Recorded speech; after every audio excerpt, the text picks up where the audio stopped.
Have you ever noticed that sometimes faith just loses its shine? It starts in a way that's hard to pin down or explain to others. There's no big event, no turning away from God, no decision to quit. You still pray, still show up, still reach for scripture. You're still honest with yourself and open to whatever God might be doing in your life. Yet, beneath it all, something feels dimmer.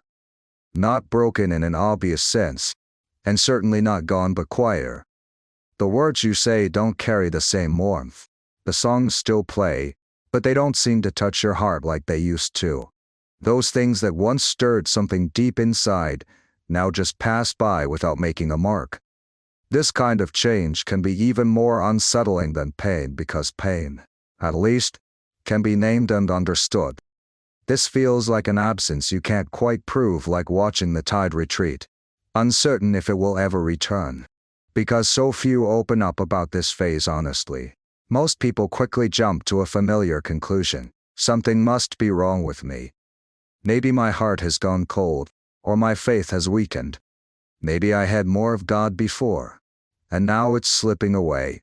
But what if that explanation is too simple? What if the fading intensity isn't the same as fading faith? What if that loss of emotional spark isn't a sign something sacred is dying, but instead proof that something deeper is changing shape? What if faith wasn't meant to survive only when it feels alive and vibrant?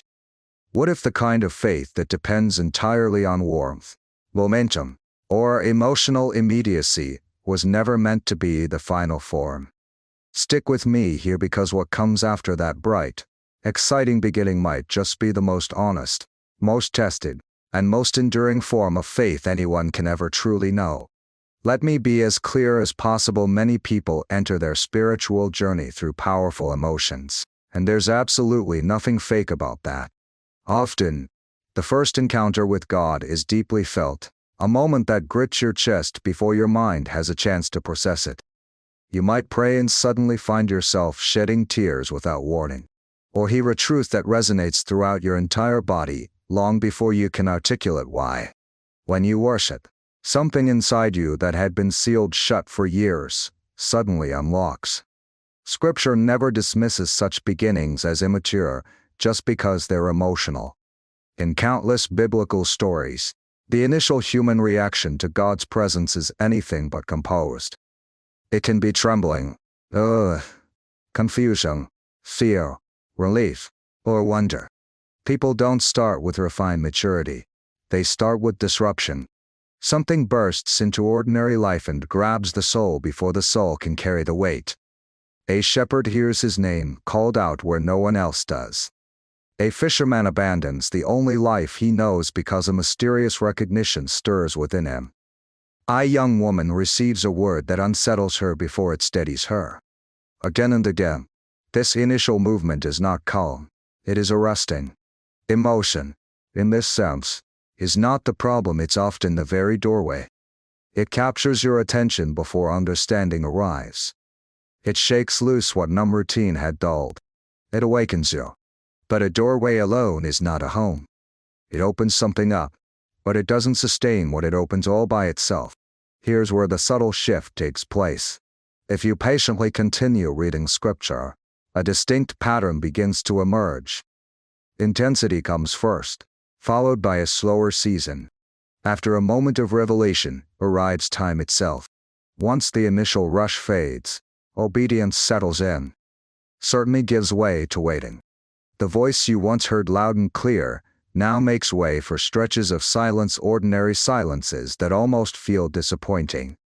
This mirrors the start of any truly meaningful endeavor in life. At the beginning, momentum carries you forward. The novelty fuels your energy. Meaning seems immediate and electrifying. But then repetition sets in and challenges you with a tougher question. Will you stay when the emotional high no longer sustains you?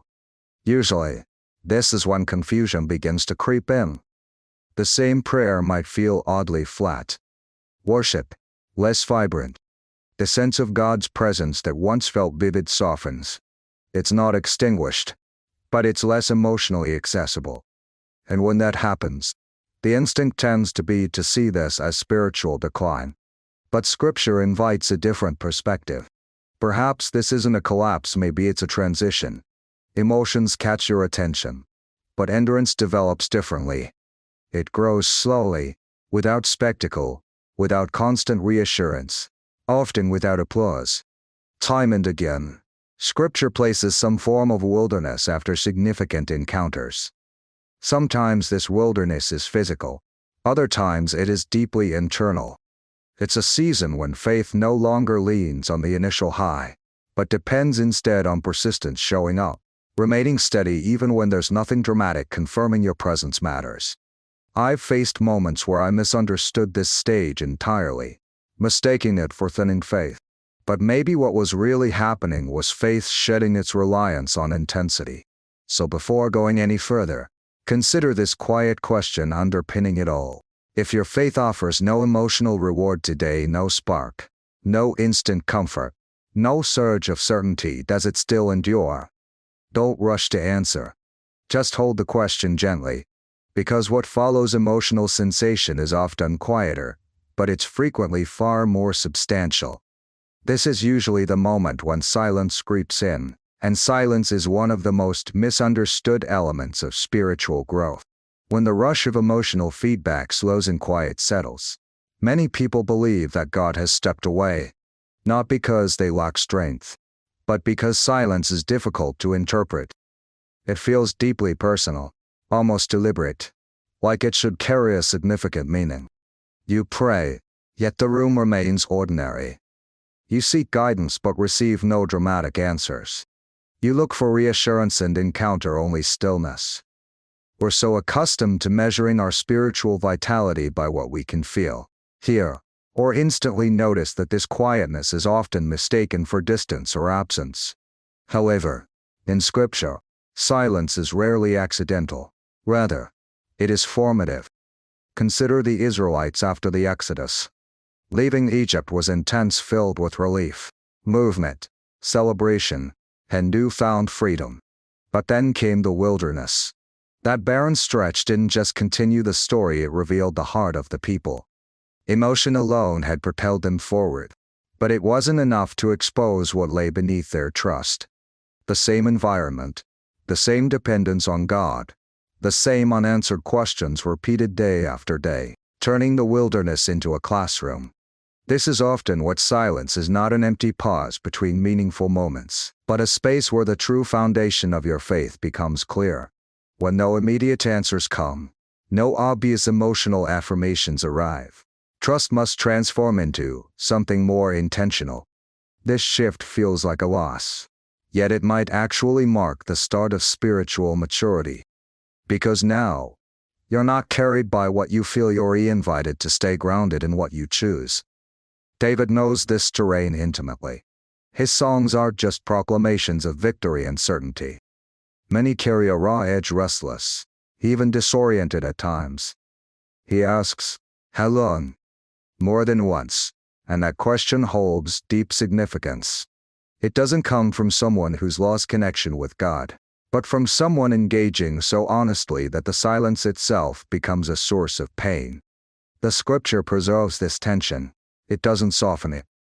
This tells us something crucial: silence isn't necessarily God's absence. Sometimes silence is the clearing away of distractions. Sometimes it's the refusal to let emotions dictate all the responses. Sometimes it's the place where faith must find strength without the constant comfort of external warmth. That doesn't make silence easy, far from it, but it can make it meaningful. And here's a truth rarely voiced: sometimes God's presence feels less emotionally vivid, so your response can move beyond reactive feelings. It's the difference between following God because the experience is powerful in the moment, and following because you've chosen to stay, even when the atmosphere changes.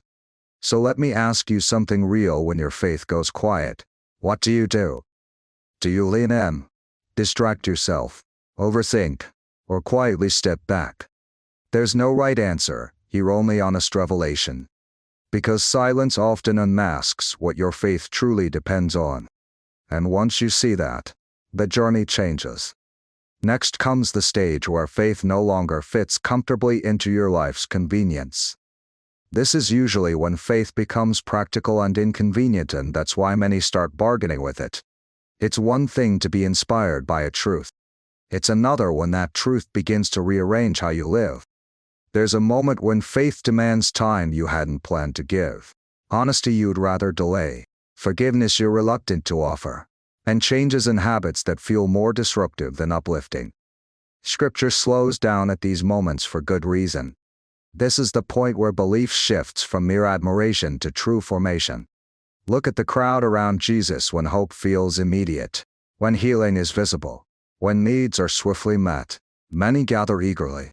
But when Jesus' words call for surrender, for inner reordering, for a loyalty that requires sacrifice, the crowd thins. The text doesn't condemn this reaction. Because the reality speaks for itself, not everyone wants faith to disrupt their comfort. Mature faith, however, inevitably does. It begins to influence your speech, your pace, your reactions, your use of time, your attachments, and your need for control. This transformation isn't sudden or theatrical, but unfolds in small daily interruptions. It's here, in these moments, that a person discovers whether faith remains something to admire or has become something they're willing to obey. At this stage, obedience rarely feels romantic. It looks like choosing patience when it's easier to act on urgency. It feels like choosing restraint when impulsive satisfaction calls louder. It's the choice of truth when self-protection would feel safer. This is why Jesus' question to his closest followers carries so much weight. After others walk away, he doesn't push those who remain. Instead, he asks if they will go too. This question is powerful because it uncovers something crucial. Mature faith cannot be forced. It has to be chosen, especially when faith stops being convenient. And here, the viewer's own life starts to feel uncomfortably exposed. What do you do when faith begins to ask more of you, not just emotionally, but practically, when it no longer delivers a spiritual high, but demands a real change in how you live? Do you bargain, delay, diminish, postpone, reinterpret, or stay? There's no condemnation here, only clarity. Because once faith endures inconvenience, it starts to grow a different kind of weight, something steadier than feeling alone. After this, faith often settles into routine, a stage few know how to appreciate properly. It seems unimpressive. The same prayer corner, the same scripture passages, the same rhythms, the same returning. No dramatic revelation arrives, no story to post, no obvious sign that anything remarkable is happening. At first, routine can feel stable, but if you're not careful, it becomes boring. Modern spirituality often mistakes stimulation for depth, so boredom signals decline. Yet Scripture tells us a different story about routine. The daily patterns of Israel weren't made to entertain, they were made to create memory, identity, and orientation. Repetition wasn't faith's enemy, it was one of its chief instruments. This truth only becomes clear when you stop demanding excitement from routine and instead allow it to shape you. There's a humility to this phase. You show up tired. You pray distracted. You read when nothing feels fresh or alive. You keep going when you're not impressed. Slowly, beneath the surface, repetition carves the soul, not violently or spectacularly, but quietly, like water shaping stone. Jesus himself exemplified this way of life. The Gospels showcase incredible moments, certainly, but those extraordinary episodes are framed by consistent habits, rhythms of withdrawal, prayer, returning, and faithful repetition in the everyday. The message the text quietly offers is profound. Perhaps true power flows through consistency, not apart from it. Maybe routine doesn't compete with spiritual life, but actually carries it forward. This idea is often misunderstood because many confuse routine's predictability with stagnation. Yet, routine itself is not the issue. Awareness is. Mindless repetition can dull the spirit, but intentional repetition can deepen it. The key difference lies in presence. Are you simply going through the motions, checking boxes, or are you fully inhabiting your practice each time? Are you simply uttering familiar words, or are you bringing your genuine self into them anew? Cultivating that kind of presence requires maturity, especially when everything feels the same.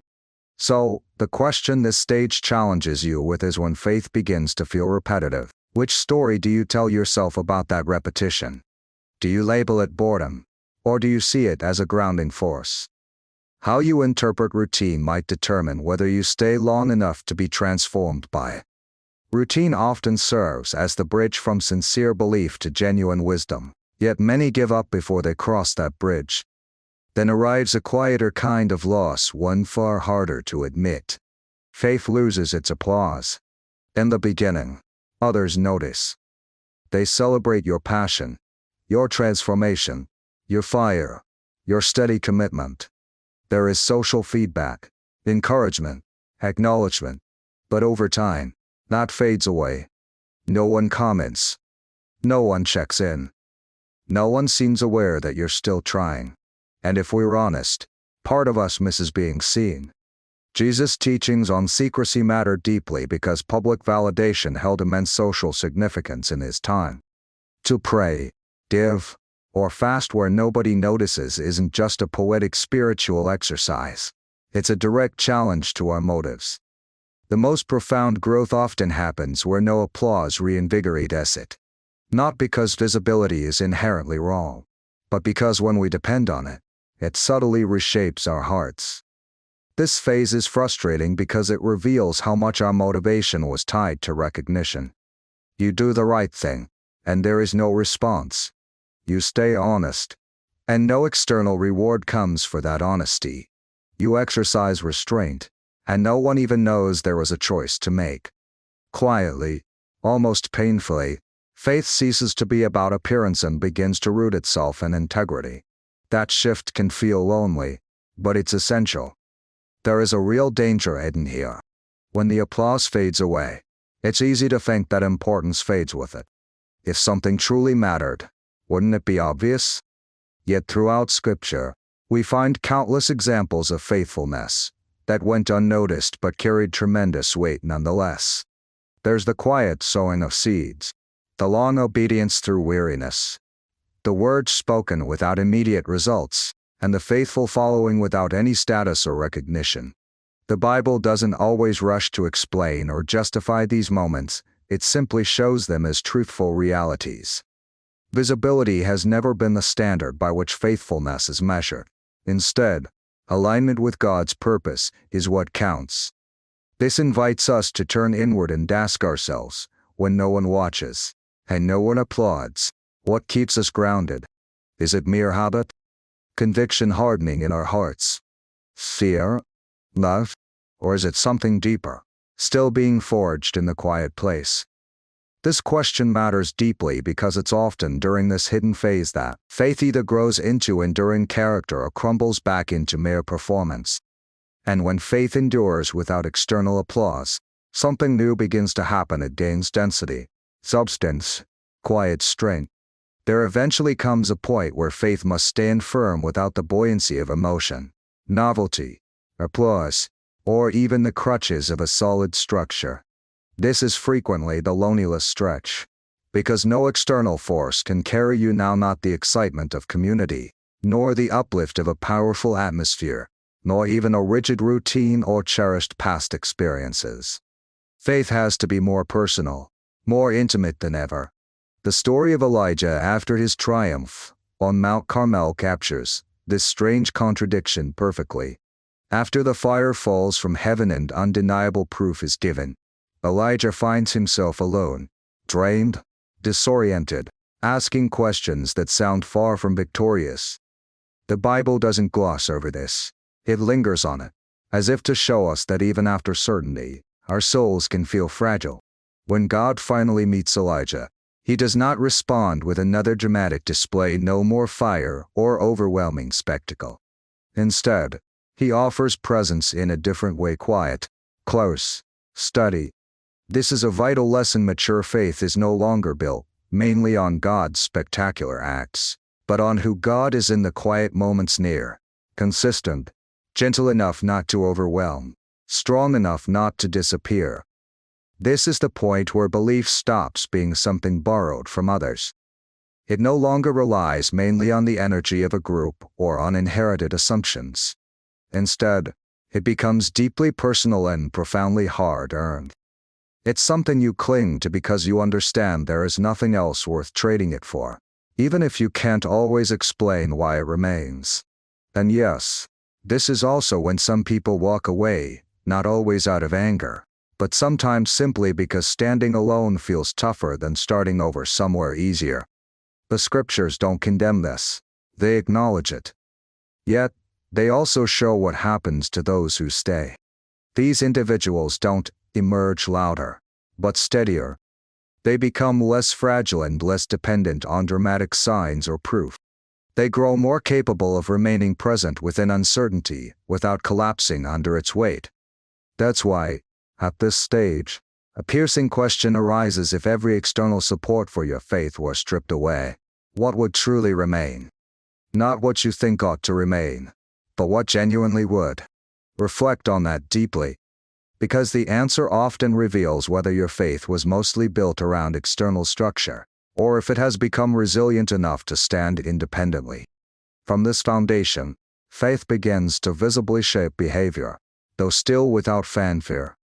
It stops being mainly about thoughts or words and starts influencing how you navigate everyday life.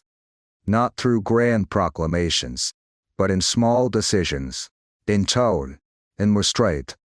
It's evident in how you respond when you're tired or handle frustration when the easier response is always tempting. Jesus' teachings relentlessly push in this direction, less about abstract belief systems, more about lived alignment. Forgive. Be attentive. Slow down. Be honest. Observe what is growing inside you.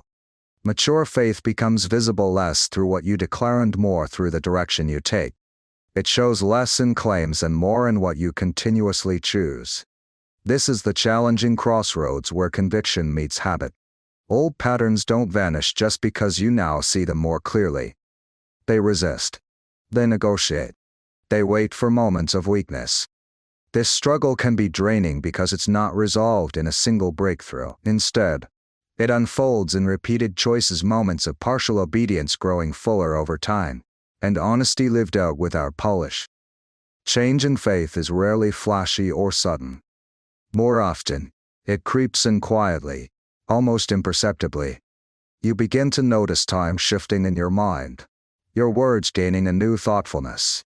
Jokes or reactions that once felt natural now seem off, not because someone told you so, but because something inside you has grown more attuned to subtleties you used to overlook. This transformation isn't always dramatic or emotionally thrilling. Instead, it often feels grounded, practical, ethical, even mundane. And that's exactly where the power lies.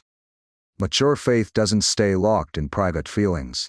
It weaves itself into your daily awareness. You wake up not necessarily feeling inspired, but awakened, mindful of your motives, alert to your reactions, attuned to the delicate line separating impulse from intention. This leads to a vital question: if someone observed your everyday choices rather than hearing your spiritual talk, what kind of faith would they discern taking shape? Not the polished, ideal version, but the authentic one. At this stage, faith goes beyond words. It's something you're becoming. Next is the gradual reshaping of your identity, subtle yet profound. Faith shifts focus from what you believe to who you're becoming. This isn't about a sudden overhaul but a slow, uneven process of recentering. The old labels and roles that once defined you start to lose their hold, while new ones don't quite fit yet. You exist in between states, not fully who you were, but not comfortably settled into who you are becoming. Scripture embraces this tension with patience.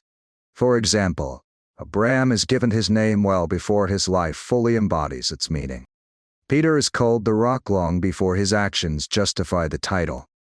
This shows that identity often leads behavior, gradually shaping it over time. Living through this in-between phase can feel disorienting. Old habits still beckon, while your deeper convictions are real but still learning how to express themselves in daily life. This isn't about feeling superior. It's about striving for coherence, slow but steady alignment between what God calls true and what your life is becoming capable of carrying. Change in our sense of identity often unsettles the relationships around us because people expect us to remain consistent, understandable, predictable, and easy to manage. When your reactions shift from what they used to be, it can leave others confused or frustrated. Growth disrupts the familiar patterns we've grown comfortable with, even if that disruption isn't intentional. The Bible acknowledges this cost openly.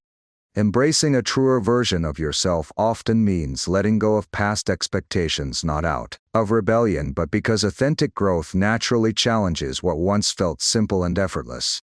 Yet, with time, there emerges a profound and beautiful transformation. As your identity begins to take root, your faith moves away from defensiveness. You no longer have to constantly prove what is becoming second nature. Decisions feel less forced and more aligned with your true self. Integrity shifts from being a strenuous effort to a natural harmony. This is accompanied by a calmness and a quiet strength, not loud, fragile, or anxious, but grounded and steady. This invites us to a deeper personal question beyond any roles we play or eyes watching us. Who are we truly becoming? This isn't about idealistic aspirations but a genuine evolution. Mature faith is not simply adding religious layers over life. It fundamentally enters the foundation from which we live. Then comes the challenge of disappointment, a test of faith in one of its most taxing forms. Not abstract doubt, but the lived experience of prayers unanswered as hope, circumstances that defy the moral logic you trusted, and seasons where doing what was right still leads to confusion, hurt, or waiting. Scripture does not shy away from this reality. Some of its most candid moments emerge from it. John the Baptist is a compelling example, bold, clear, and prophetic at first, later questioning from prison whether he had misunderstood everything. The Bible treats his doubts with compassion, showing us an essential truth. Even the strongest faith can waver when reality refuses to align with our expectations. The real peril of disappointment is not the experience itself, but how we respond. Some turn inward, doubting the very foundation of their beliefs. Others become bitter and harden their hearts. Scripture offers another way of lament. This is neither denial nor oversimplification, nor bitterness disguised as realism. It is the honest and heartfelt acknowledgement of the painful gap between what was hoped for and what actually happened. What stands out profoundly is how many prayers in the Bible linger unanswered. They don't rush toward a neat resolution. Instead, they dwell in the pain, asking why and then leaving space for that question to breathe. This feels bold, almost risky, because it refuses to mask suffering with shallow certainty. Yet the biblical text seems to honor that raw honesty. When disappointment is confronted openly, it peels away illusions from faith, but doesn't rob it of its essence. It shatters the bargain-like, transactional layer. Faith stops being a deal struck for specific outcomes and transforms into something deeper, more relational, more enduring, not blind trust, but a trust that admits, I don't understand this, yet I remain. That simple admission carries far greater depth than many confident proclamations made before hardship arrived. So here's the crucial question when your faith fails to give the answers you want. Do you quietly walk away, or do you stay honest and present with the pain? There's no easy answer. How you engage with disappointment often shapes whether your faith becomes brittle or resilient. And faith that endures disappointment never emerges naive again. What rises afterward is not a dramatic victory but a quiet confidence. This phase rarely impresses from the outside, which is why it often goes unnoticed. Faith turns calmer, steadier. It no longer feels compelled to persuade, persuade, or constantly argue its case. Paradoxically, here it becomes strongest, not louder, but stronger. It has been tested by silence, inconvenience, routine, obscurity, relational strain, identity shifts, and heartache. That journey matters, producing an assurance that doesn't depend on certainty or control. In Scripture, wisdom frequently appears as restraint, knowing when to speak, when to hold back, when to wait. The disciples exemplify this movement, too. Early on, they are loud, reactive, self-important. But over time, they grow slower, steadier, less impressed with themselves. This doesn't mean they lose passion, but their passion is tempered by perspective. Quiet confidence feels different inside. It's not about emotional highs. It's a grounded settledness. Doubts may still surface, but they no longer threaten collapse. Questions remain, but they don't incite panic like before. Mature faith no longer demands constant reassurance to stand firm. This is not numbness. It is hard-won stability that only comes after illusions have been stripped away and something sturdier constructed in their place. Faith, when truly matured, transforms how you deal with conflict. Instead of reacting with defensiveness or rushing to prove your point, you develop the capacity to listen deeply without losing your sense of self. This is not a sign of weakness. Rather, it reflects profound security. If your faith feels like it constantly needs defending, it hasn't yet set you free. But when you can stay grounded, curious, and present, even when misunderstood, you're drawing from a deeper place within. So take a moment to ask yourself honestly, when things don't go your way, do you scramble to prove yourself, or can you stay steady without explaining? That choice reveals more than we often realize. Quiet confidence doesn't shout, it simply endures. Then comes the final, often unexpectedly quiet phase. Faith stops revolving solely around your inner world and reaches outward, not with grand gestures or dramatic displays, but through genuine presence, availability, care, and responsibility. Scripture often introduces this shift gently, as if those who have traveled the long road will sense its weight without needing it announced loudly. At this stage, faith asks fewer questions like, "What do I feel?" and turns instead to, "Who am I becoming for those around me?" Belief is no longer mainly about personal certainty, but about steadfast faithfulness in the unnoticed, everyday moments. It's found in choosing to listen when speaking would be easier, staying when leaving might seem simpler, exercising patience when impatience goes unnoticed, and offering compassion without expecting any emotional payoff. Here, faith and love cease to compete and instead blend into deliberate, costly, attentive love, the kind that sacrifices time, ego, and comfort without keeping score. What's most remarkable is how ordinary this stage appears. There's no spectacle, no drama, no spiritual branding, just people living differently. They judge less quickly, forgive more readily, recognize their own limitations, release the urge to control, and can simply sit alongside pain without rushing to fix or explain it.